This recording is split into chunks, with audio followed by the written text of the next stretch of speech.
Hey guys, I wanted to show you how to install the JB4 OBDII cable on the Honda Civic. There's two ways to do it. Through an existing grommet in the firewall, which you access from underneath the brake pedal area, or you can do it the quick way, which is what I want to show you here. For the quick way,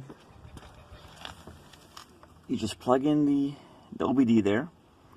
The cable tucks underneath this plastic cover. You'll see it coming up right here.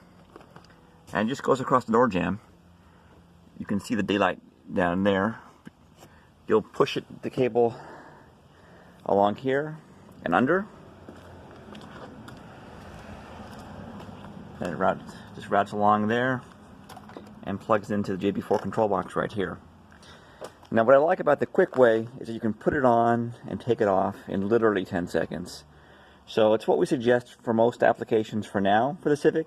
But I'll be making a video later showing you the what we call the clean way, which is routing it through the grommet.